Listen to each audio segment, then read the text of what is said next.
PS. All right, they're just trying to steal some comps from the team of the move. Let's see how well Jamili can perform here on Shadow Priest. Definitely one of the most notable multi-classers in the game. If anyone can do it, it will be him. We see cheap shots from Roasties early on to peel up Mez and Trill, denying them from getting to their target. Jamili interrupting that Vampiric touch. Likely to see a Death Grip. There's an Incapacitate. Mez moves over for the Death Grip. Potentially, no, they're actually just going to swap to Gorecki. Cap Totem on Jamili. He trinkets that aggressively, potentially to support Gorecki as well. In the meantime, Sea-Doo gets swapped to by Roasties as both teams gun down the healer. Yeah, Astral Shift gets traded up by Gorecki. Unfortunately for Method Orange, Mez wasn't there for any of the damage, but now all over him. Big pressure on Gorecki very early on. Double Fear coming in from Jamili to keep him alive, but this might be the Spirit Link. Gets Blood Elf silenced. Life swap comes in from Jamili as well, so that's a big defensive cooldown forced out by Method Orange on Noble. But they did not overlap, which was a critical move there for Gorecki to survive later on. But the damage from Method Orange is just so high at this point. Roasties is trying to gun down for Sea-Doo, but there's no damage there. Interrupt onto the hill. Gorecki dangerously low, gripped on the jump into the silence. Sea-Doo all over him with potential purges. There's a Spirit Link Totem. He gets to it, connects it, and stays alive. But momentum completely in favor of Method Orange. Yeah, Trill still has a touch of karma as well, so he can afford to play a little bit aggressive silence now onto Sea-Doo, as Noble struggling to find pressure in this matchup. A little bit of damage now onto Trill. Still has a touch of karma, like I said, though. Kidney shot now into Sea-Doo. Finally, Noble getting that raw pressure out. We know RPS has, but Gorecki still in so much trouble. Not a single defensive cooldown left as he leaps away, trying anything he can to stay alive. The healing wave comes out, fakes out some of the interrupts. DR Asphyxiate comes in, and ultimately, Method Orange with the healer race will win that and claim game number 1. They're still playing it out. They kick Sea-Doo on the heel. Evasion activated. Vendetta, kidney shot. No trinket. Could be potential cross kill. Trill trying to support. Jamili moves in. Lands the fear. Sea-Doo could ultimately fall cross kill. Roasties though with no cooldowns. Mez has Icebound Fortitude, but Trill has no touch of karma. Portals for the heal. Roasties is going to fall here. I believe the damage is enough. Can Jamili 1v2 is now the question. Trill is dangerously low and dotted up behind the pillar. Mez has cooldowns. He's going to be leading the charge, trying to buy space. He silences, trying to stall out the Icebound Fortitude, but Jamili can't stay in this. He's got dispersion. He's staying alive. Trill rotting down still to the dots, but even if Trill falls, I don't think Jamili can take Mez out. He's going to try. Icebound Fortitude gets activated, gets feared on. Jamili trying to go for the 1v2. Trill's in Shadow or Death Range, but he just can't get in line of sight, and he's ultimately going to fall, I believe. Jamili trying his best there in those fights for them. I just want to say 4 of the players died in that game. Well, I'm just saying, they had a chance to win that matchup, right? Like, if it does come down to just like a 50-50 between these two teams, ultimately will come down to whoever plays just that little bit better. But it seems like maybe they were caught off guard a little bit. Method Orange kind of went over to Jamili, put a little pressure on him. Maybe they weren't expecting Gorecki to just get relentlessly trained down, but then again, it is Method Orange. So I actually almost wonder if Jamili could have won that. If he used Dispersion for mobility, it removes snares to chase Chun-Li. All he needed was 1 Shadow or Death. I mean, he ultimately did use it, I believe, to move toward... No, he stops moving. I wonder if he had used Dispersion earlier before this point, moved in with it, and then just Shadow or Death. I guess Trill would just line of sight it. Trill can just port away as well. He has the portal on the other pillar, so he could just port away if he gets into line. Look at how many times he gets like 1%. I mean, look how he almost... maybe if he just 1v1 Mez... I actually think that was possible. Rob Cup is not playing the Avenging Crusader right now, it seems. I think it's smart. I think that's a smart choice for sure. He's going to be a bit more susceptible to getting swapped, but overall it's going to provide Jamili with a lot more defense so that they can prolong the game as long as they need to. Yeah, and Gorecki's actually running Berserk, so he's dropped Incarnation for Soul to Forest so he can get more area of effect damage. That talent change kind of tells me that they're going to try and rot down the whole team, and Sea-Doo's going to have to deal with triple damage threat. Yeah, Trill charges in immediately. There's the double setup I was talking about. Jamili trinkets out, gets the double fear, but that was overlapped with the Rub Cub's trinket as well, so immediately 1 leg sweep gets both trinkets from Noble. Full Repentance now secured onto Mez. Sea-Doo not able to dispel that just yet, but Mez is just going to be caught into that crowd control. Full root now coming in from Gorecki. Mez decides to use the Wraith Walk, still putting out tons of pressure onto Jamili. Yeah, they're trying to chase down Sea-Doo and crowd control Mez. This is very similar to what Casca's Angels was trying to do to Envious in the previous series today, but I'm not sure if it's going to work out. Nice Death Grip behind the pillar, catching Jamili off guard and forcing a dispersion early on. Yeah, and this is what I'm talking about. Method Orange seems very experienced in this matchup. Trill, though, having to play a little bit defensive now, using the Ride the Wind to kite back over onto Jamili to continue the shutdown. Touch of Death has been used, and actually a Blessing of Protection being used by Rub Cub, but big pressure out onto Method Orange. Nicely done by Noble. Jamili getting low, though, still has the Void Shift silence now onto Sea-Doo. AMZ gets dropped out by Mez. Gorecki doing work.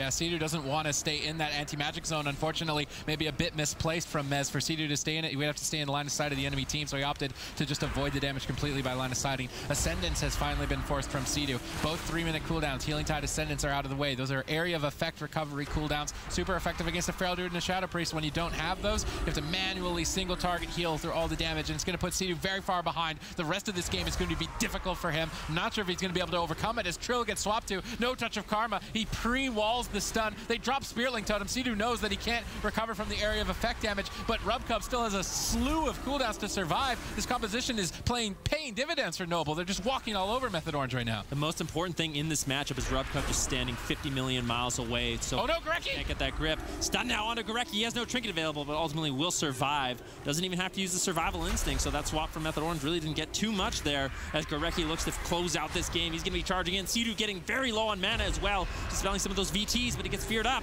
Jamili now right on top of him, able to get out that pressure. Mez as well as Trill rotting low. Big Shadow Crash comes in.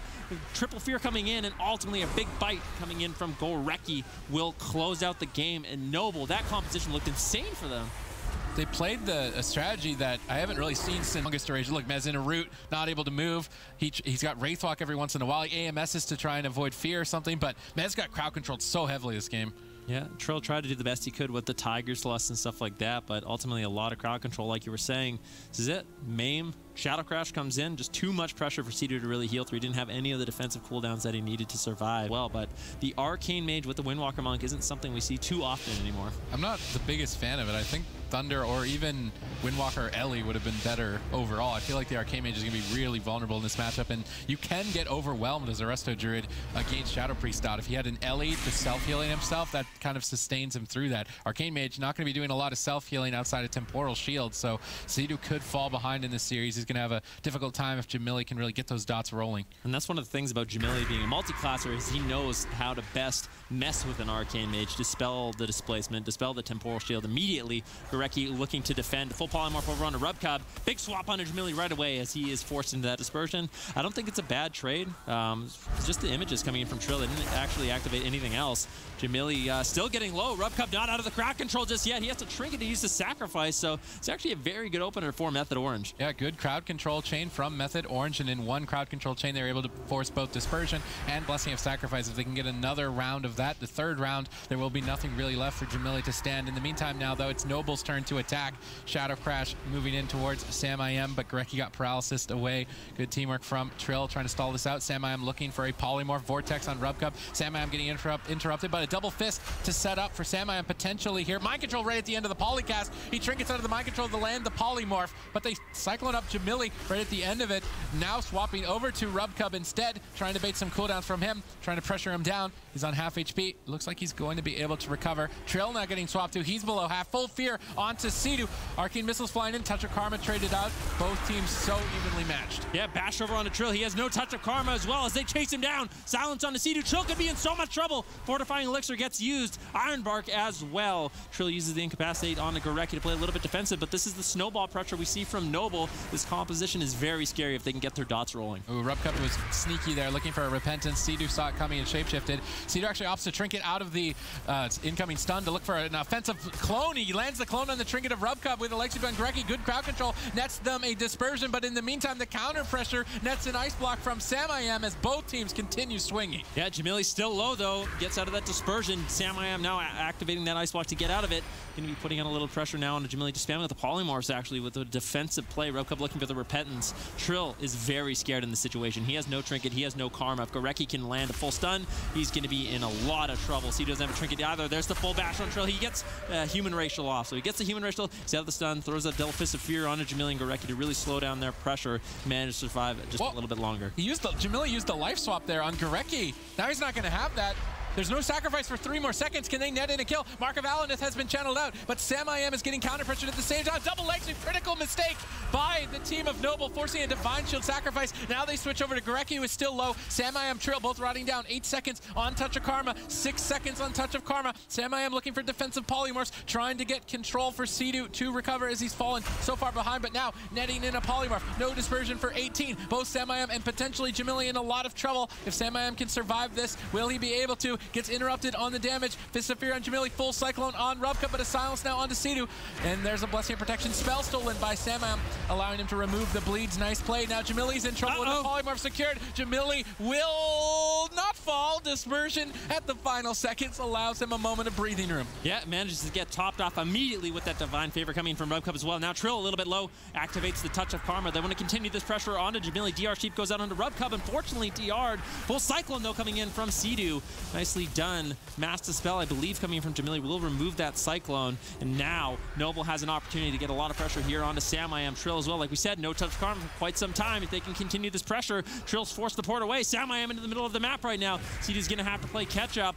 Down to around 50% mana. Gorecki going over for the full main stun. Jamili in a good position to land that full fear. Now Samayam's all alone, but good pressure out onto Jamili. Double leg sweep coming in from Trill as both Jamili and Gorecki get rotted down. I mean, this has to be the end of the game. Double Fist of Fury, no defensive cooldowns remaining as Jamili desperately spams out Mind Control, but Rubcup is still locked down by Samayam. Sidu moves in for the game-winning clone, but Jamili Mind Controls Trill away to buy at least a couple more seconds. Powered shield, but it's not enough as Jamili gets closed out. Sidu and Samayam. A lot of crucial double leg sweeps, as we just saw right there, with another double fist as well. And I mean, Sidu here as well, doing such a great job casting together with Samayam there and making sure that, hey, Gorecki, if you want to stop somebody, it's either me or Sam.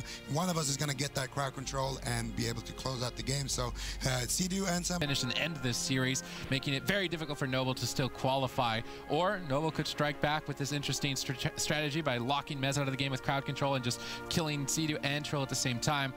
It's still anyone's series. Yep, very important that Noble comes back in this series. For Method Orange, if they win this game, they do qualify for the summer final. So they're going to be putting it all on the line here in game number 4 as the gates open.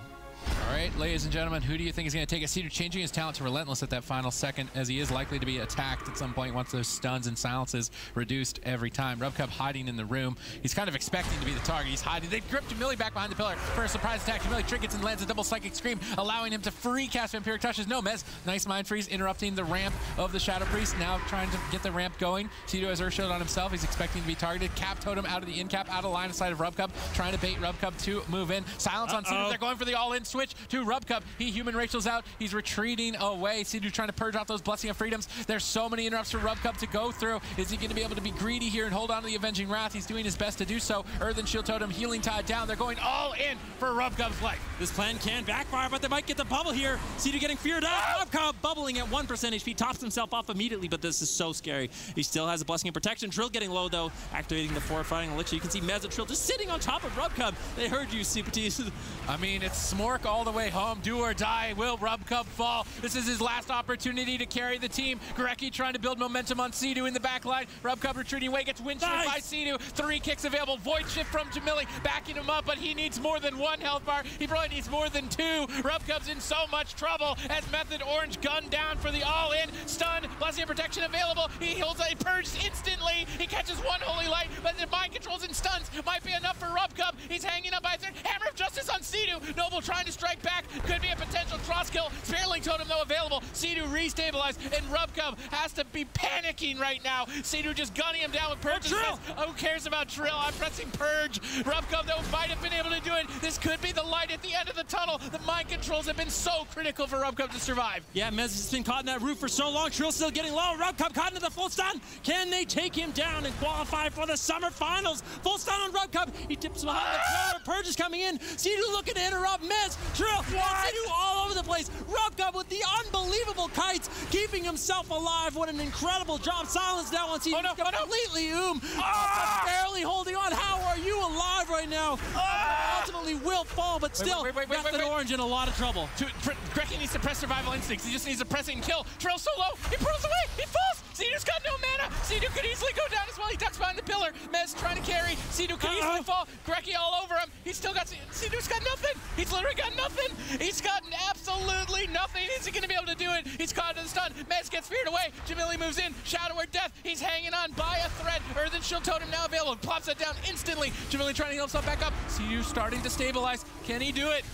Can he stay alive just a little bit longer? Gorecki and Jamili need to close out this game. Sidu gets interrupted, but the Earthen Shield totem makes him so tanky with that Earth Shield. Jamili forced into the dispersion. They're trying to stay alive for as long as they can, but I think Noble has ran out of time. Sidu somehow deflects all of this incoming pressure. Oh, stun. Gorecki looking for the play. There's the full stun. Double Fear comes in into a silence on Sidu. Can they take him down? Mez in a good spot, maybe, to win the 1v2 if it does end up happening, but the AMZ looks like it will shut it down. Yeah, Sidu should be able to restabilize here. He's going to go back to full HP. He's got Astral Shift. Method Orange are now in a commanding position. Mez can basically just do whatever he wants. Heat Trinkets out of the stun, and I think this is it. Double cap totem from Method Orange. The all-in strategy ultimately crushes Rub Cup. It was a valiant fight right down to the bitter end. But despite all of their efforts, I believe Noble will have to continue this battle in the lower bracket. They're just annoying Method Orange, trying to make it out of this alive, but it's not enough. Method Orange do it. They throw everything at Noble. The all-in banks in the win, 3-1. They advance to the summer finals in Poland. That has got to be so exciting for him. I think he would have too. He lived as long as he needed to, but it just wasn't enough. And honestly, it was a lot of good fake casts and a lot of good positioning from Rubcub on the Swifty skateboard ramp over there. And I mean, he manages to survive barely, but imagine if he actually could just run away to the game of the tournament, taking down Plot Twist 3-2. Now they are going up against the Titans tournament veterans, Super Frogs. What do you think, Super T's? You think they can do it? I mean, the Boomkin Rogue composition is a really wild card comp. It can catch out a mistake and instantly punish it, and it's a composition that isn't common. I mean, they're the first team really playing it consistently, and if an underdog team could do it, I think they would do it with the Moonkin Rogue.